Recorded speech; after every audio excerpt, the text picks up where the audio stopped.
Welcome to Spoiler Peace Theater, the podcast that doesn't give a shit about spoilers. We just want to talk about the movies.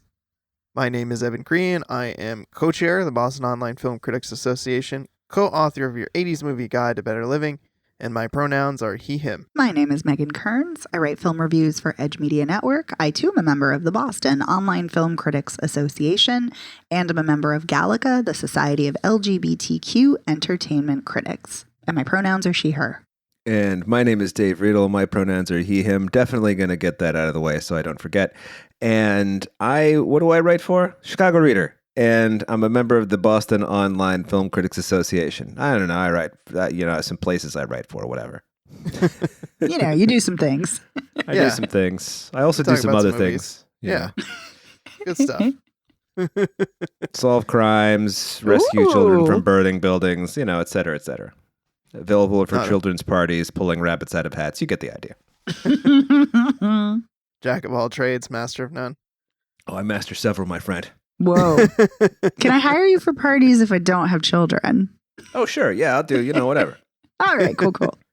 All right. So, yeah, this is a show about movies. We talk about movies, and there's 3 that we'll talk about today on this week's episode. But before we get to those, I want to mention that over on our Patreon this week, our Patreon exclusive audio that we do, we talked about the winner of our Alien poll, which was the 1951 film The Day the Earth Stood Still, which was a lot of fun. That was a very fun conversation. We had a great time talking about that. Yeah, we did. Oh, yeah.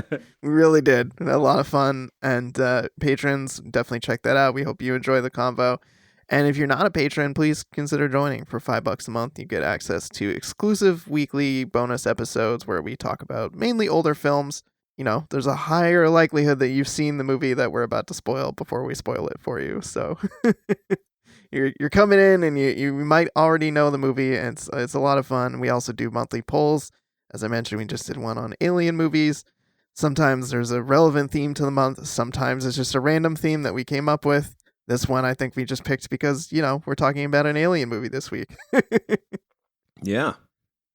But anyway, I want to also say thank you to our sponsor piece patron, Heather Sachs. Heather, thank you so much. Thanks, Heather. And let's get to the movies for this week. So we've got Blue Beetle, which is the new DC superhero movie, and we're going to hear from Megan in a moment about that one. We have Scrapper, which is a dramedy, according to IMDb. I guess we'll find out when we hear Megan and Dave talk about that one. And we are going to talk about Landscape with Invisible Hand, which is a sci-fi drama comedy movie. So first, let's jump into Blue Beetle, this DC superhero movie that I'm not hearing a ton of people talking about. So I'm curious, Megan, what did you think of that one? Yeah, so I liked it, but I will give you the lay of the land first. So this is directed by Angel Manuel Soto, and it stars Xolo Maridueña, Susan Sarandon, George Lopez, Adriana Barraza. And let me give you, I hate the IMDb summary, but it is a pithy-ish one, so I'll give you that. All right. An alien scarab chooses college graduate Jaime Reyes to be its symbiotic host, bestowing the teen with a suit of armor that's capable of extraordinary and unpredictable powers, forever changing his destiny as he becomes the superhero known as Blue Beetle. So yeah, that is fairly accurate. He's basically out of college. He goes back home, and he's from the fictitious city, Palmera City, which is kind of a combination of Puerto Rico, San Juan, Puerto Rico, and El Paso, Texas, because that's where the character originally came from. So there's touches of El Paso, but a lot of it's filmed in Puerto Rico. Anyway, so he goes back home and he's looking for a job because he gets fired from this job. And it basically the woman he's interested in is the she is the niece of Susan Sarandon, who's running this huge corporation and basically wants to make war machines, like make these suits of armor, kind of RoboCop style, that are killing machines. And she's the big bad. Then her niece finds the scarab and gives it to Jaime for safekeeping. And then his family, when he brings it back home, they open the box. She tells him not to open the box. He opens the box, and then it becomes a part of him. And as time goes on, they become more and more symbiotic. And basically, it's all about trying to thwart Susan Sarandon's efforts. But a lot of it's interesting because so many superhero movies are on this really enormous scale, and this is very small. Like, yes, he is trying to stop, Jaime is trying to stop Susan Sarandon's character, but a lot of it is rescuing his family because she's trying to track him down so she can get the code for the Beetle, so then she can implement this code in her, like, machine cops, the suits of armor, and she like goes for his house where his family is, and there's this really harrowing, really heartbreaking scene where these military personnel, cops, unclear, come busting into their home in riot gear and are just destroying the home, looking for him. And they find the family all huddled together and they drag them out and they're pointing guns at them. And it's very clear, like, there's very much, I got the sense that there is a metaphor here or an allegory here for immigration and police brutality. And yeah, so it was really, really powerful, really potent, and a great scene. And that's what I liked so much about this film, is that it really does focus on his family. And it's always great to see representation. It's great that he's a Latinx superhero, and it's great to see a Latinx family, but the film really focuses on his family and their relationships. And that's where it's really the strongest, is how much they collaborate and how much they lean on each other.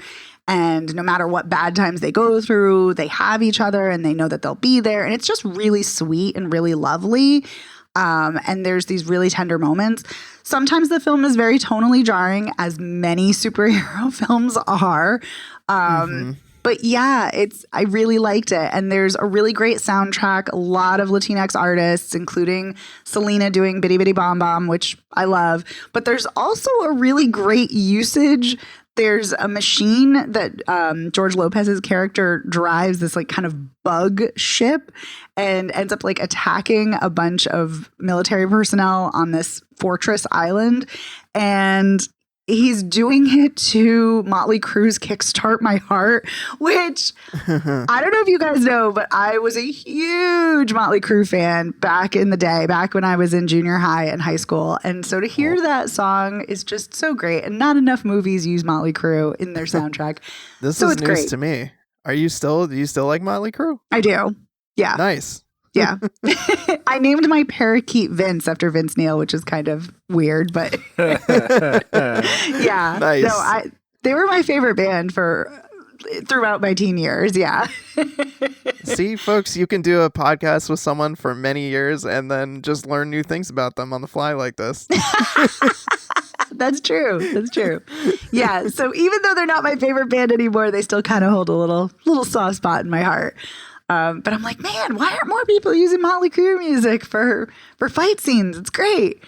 But yeah, it's a sweet superhero film. It's fun. It's, it's got some flaws, but mostly it's fun. And I really love the family dynamics. That's the strongest part. And I just really enjoyed it. And the protagonist, he is so charismatic. He's so likable. He's such a delight to watch.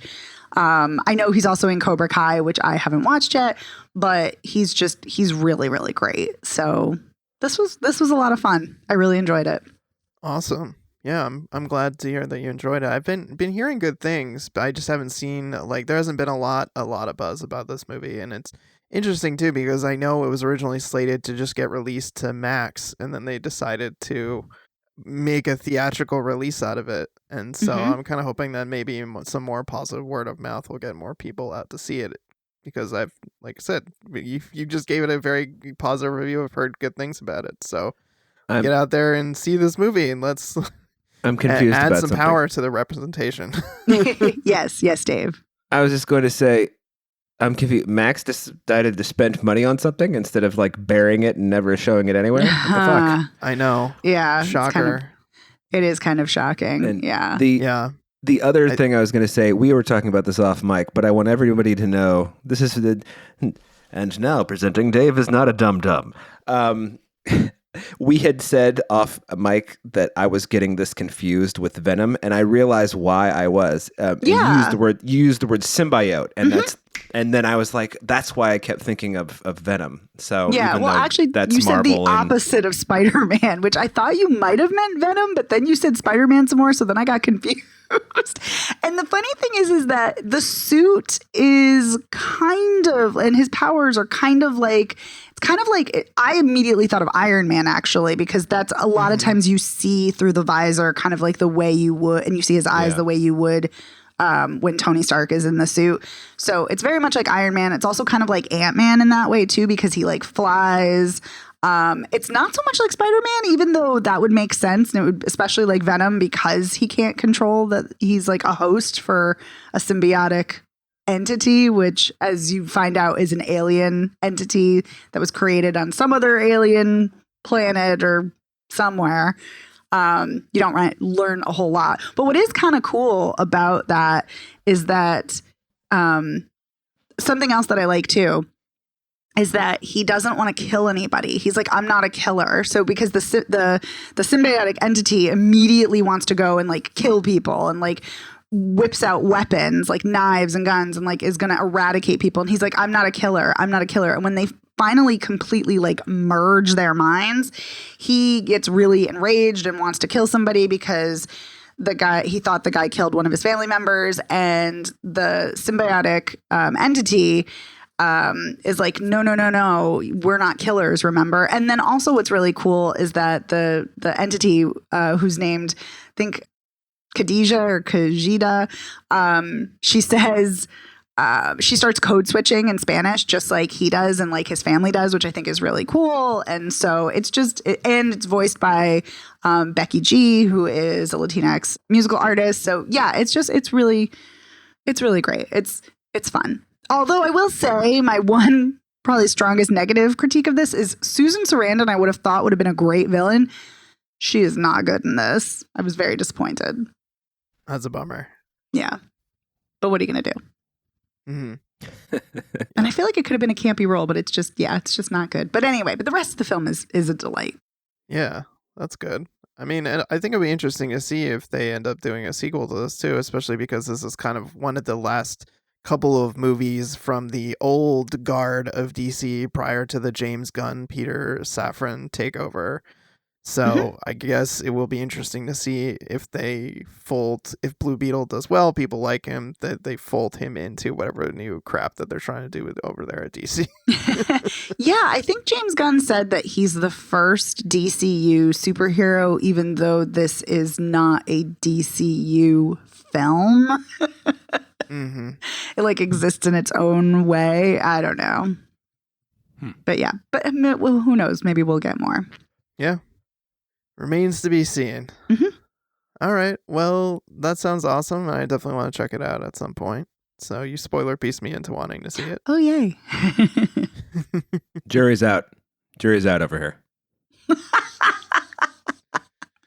I see how it's going to be. Well, you see how it's going to be. No, you know how I am. I'm kind of like, just like, superhero movie's fine. I'll see it maybe eventually. Yeah, I know you generally are kind of like, I could take them or leave them, most of them. Yeah. I know. And I just want to say, I really don't have strong opinions about them one way or the other. It's just kind of like, they're there. Fine. Yeah. I'm not like a Paul. Yeah. Yeah, like and I Paul totally Schrader sitting around going like, book this shit.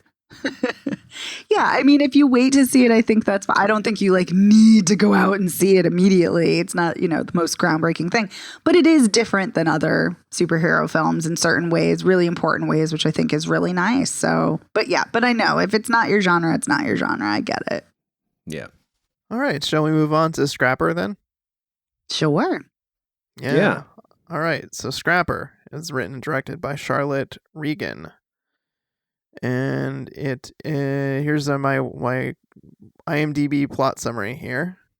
Georgie, a A dreamy 12-year-old girl lives happily alone in her London flat, filling it with magic. Suddenly, her estranged father turns up and forces her to confront reality. Since I have not seen this, I don't know the accuracy of that plot summary, but I'll allow you to enlighten me. Dave, tell me, is that plot summary accurate? And if it is there anything else important that we need to know about what happens in this movie? Well, for the first 10 minutes, it's accurate when she does kind of live in a little dreamland with like the lens flares and, when you see her like cleaning the windows and all that stuff. But then her dad shows up and reality comes crashing in pretty quickly. So I don't know. It's, I mean, I enjoyed it overall, but it's this very unusual, it's more draw than Medi. Let's start with that. And it really goes deep with the emotions because the story is that, Georgie is she 12, Megan? Is that how old she is? I think so. Yeah, she's 12 and she's never known her father at all. And he shows up because word has gotten to him, I think, from the mother. I think she leaves him a voicemail.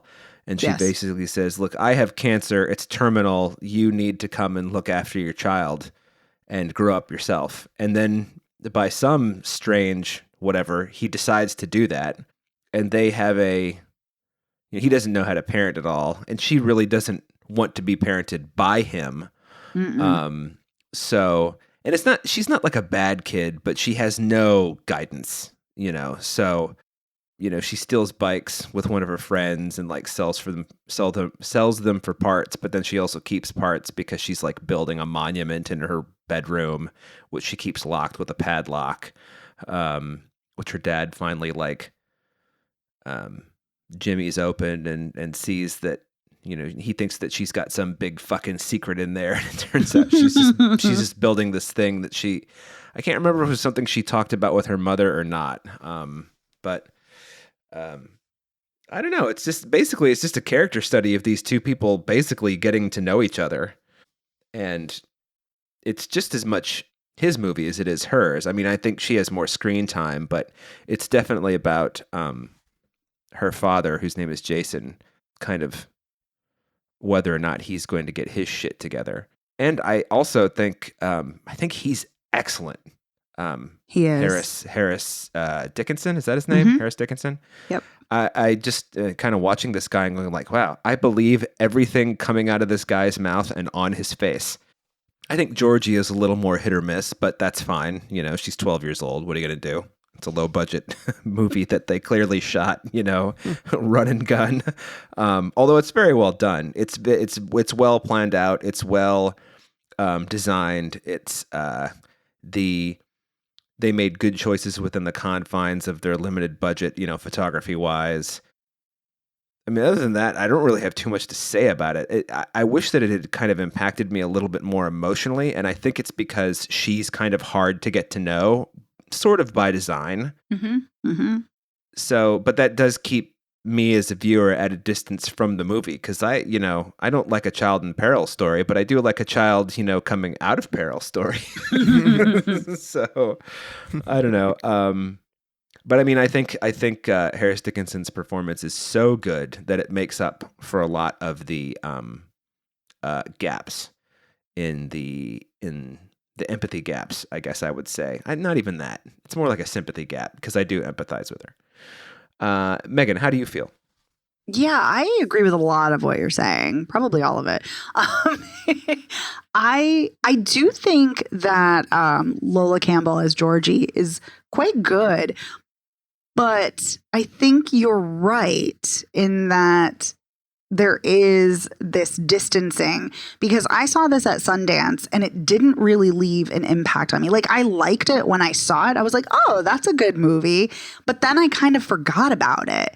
And like I knew I had seen it, but it didn't really stick with me. And watching it a second time, I kind of felt that same way too. And I'm like, what's going on here? Because I'm like, Harris Dickinson is excellent. He's so good. And I have seen him in a couple other things. I've seen him in Triangle of Sadness. I saw him on Where the Crawdads Sing. And he's fine, but here he is exceptional. He is so good. This is the best I've ever seen him. So I agree with you that it's a fantastic performance. And back to Georgie, it's interesting because she wants to just raise herself and like very Pippi Longstocking style. And then, she's a thief, and then they start thieving together. And it kind of, this film really reminded me of like Paper Moon meets After Sun. But it doesn't have the emotional weight of those two films. And I can't wrap my head around why. And I think you nailed it, Dave. I think it is the fact that Georgie is such a closed off character, that she really does just take care of herself, and it's kind of her against the world. But at the same time, I feel like there are other kid characters I've seen like that where I have felt this kind of emotional pull towards. And so I'm not sure if it's something with her performance, or if this is a very short runtime. It's, like an hour and 19 minutes. And maybe it needed an extra, I don't normally say this, but maybe it needed an extra like 10, 15 minutes to like explore her character a little bit more, show some more vulnerability. I'm not sure. But I do think this is a well-made film. I really liked it. I liked it more on my second viewing, even though I liked it the first time. But yeah, I think the film is really lovely when they start opening up to each other, and like when she's teaching him how to dance and like do the dance moves. It's like a really cute, sweet scene. But yeah, I liked this. I kind of feel similarly to you, Dave, that I wish it had a little more emotional draw to it. Mm-hmm. Yeah. That's how I felt pretty much the whole time. I was just like, this is like 3/4 of a good movie. I just like, I'm missing that emotional connection to it that one would need in a story like this, I think. Yes. Yeah. I don't know why it's not there, but. Right. And especially considering that she's dealing with grief, and, her mom just died, and I don't know, like, I feel like you're right, like all the elements are there, but there is just this distance between the film and the audience. And yeah. They should have cast Jodie Foster in 1975. That's what they should have done. Oh, well. Oh, Jodie Foster. Love Jodie Foster. She really was an exceptional child actor. Yeah. Yeah, she was. Mm-hmm. Well, what are you going to do? Yeah. But then I think, again, I can't help but compare again to After Sun, because I loved that film so much, and it just emotionally devastated and destroyed me. But Frankie Coro's performance is so amazing in that film. And I don't know, sometimes when you have a child actor who just, nails it, it's hard not, when you see other child actors who are good, and have a charisma to them, but they're not like nailing it, the emotional depths the same way other child actors are. I don't know. It's hard not to compare, but yeah. Yeah, but it's good. I liked it. Yeah, it's good. It's not great. It's good. Yeah. But not everything can be great, and that's okay too. Yeah, that's okay. They can't all be winners. Sometimes you got to be a little scrapper. Okay. See, when I hear scrapper, I just want to pronounce it with a Boston accent and be like, "Oh, you're a real scrapper kid." Yeah, make sure you throw in kid too. You're a real scrapper kid. Kid, guy. Those are yeah. Kid, guy, pal, buddy. Yeah, for sure. But I mean, yeah, this movie did sound good to me when I wrote, when I looked it up, and it does sound like there's something there. It's disappointing to hear that you felt like you both were kind of like missing a little bit more to kind of really suck you in emotionally. But I know I personally like stories about kind of estranged parent and kid kind of getting to know each other and bonding and forming a relationship. So I could see that being something to kind of pull me into the movie to get me to see it. So I don't know, maybe I'll check it out at some point. Yeah, I definitely think it's worth seeing. And I, similar to you, Evan, I do like those kinds of stories too. One thing that we didn't talk about that I will say I think is a great choice in the film is that Georgie calls him out on his bullshit and calls him out multiple times, the fact that he hasn't been there for her in 12 years. And she's like, "Where have you been? You ditched us." And he's like, "Well, your mom didn't want me around and we were so young." And she's like, and basically like that's a crock of shit and too bad. And I love that she calls him out and she doesn't just let him get away with that. Yeah, way to go, Georgie. Yeah. Mm-hmm. I think you're filling it with more passion than Georgie does in the moment, but maybe that's why I don't have an emotional. Maybe you should have played Georgie. Maybe. Yeah. Yeah. There are other scenes though, just where she's very good. Like that scene when it's kind of 2/3 of the way through the movie, and he's decided, well, let's spend the day together and do something fun. And they're pretending they're like an elderly couple, and one of them has a gambling problem, and she's really fantastic in that scene. Yes. And it's really funny. And then, of course, it gets interrupted by some douchebag on the other side of the tracks. He's like, we can hear what you say. And it's like, yeah, they're having fun. Shut up. Whatever. So I was thinking of that scene, watching that. And for a moment, I was confused. I'm like, what the hell are they talking about? And then I was like, oh, they're play acting. Yes. So, and then it becomes just even funnier because, she's playing, like a 65-year-old burnout gambling addict in this conversation she's having with her dad, who's playing the downtrodden husband. It's just funny. So anyway, for some reason, Megan, that's reminding me of theater camp where the kids were like playing the characters at the dinner, where there was like, oh my there were God, kids playing adult characters. That scene is such a good scene. Yeah.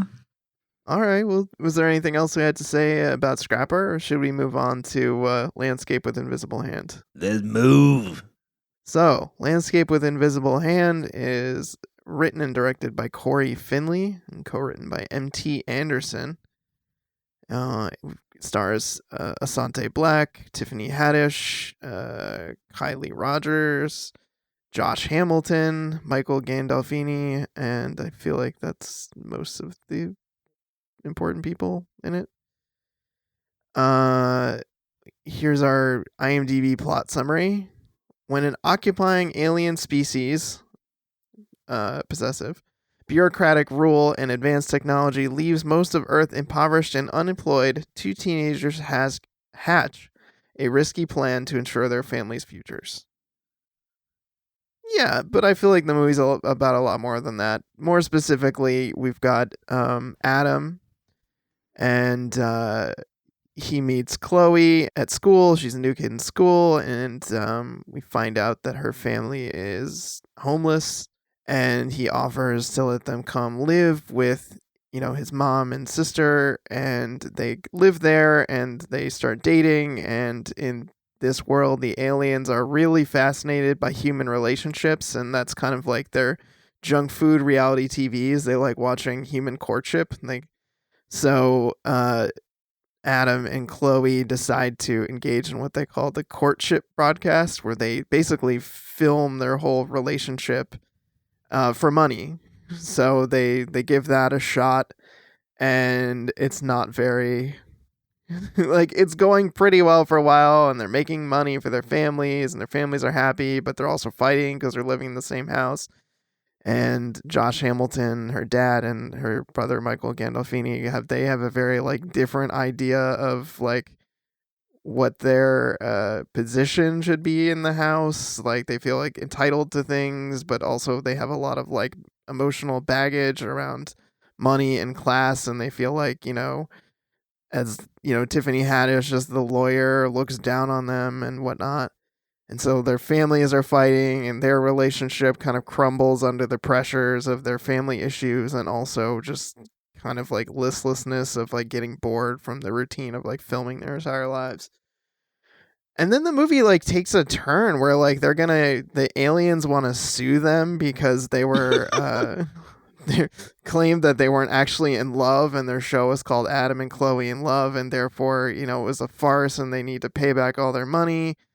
And the movie, kind of descends into just like something totally different after that, where it's like Adam is kind of trying to save. I don't know. He's trying to like figure out his own shit, and his mom, Tiffany Haddish, as an agreement to like pay off the debt, decides to marry one of the aliens, and he lives in their house and makes their lives miserable.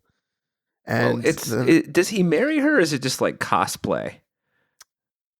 Basically, I mean, they have a ceremony, but I don't think it's a legal marriage. Like, I don't think they Right. actually like got any documentation of it. But yeah, it turns into this like different movie where it's like the alien that's living with them is like a patriarch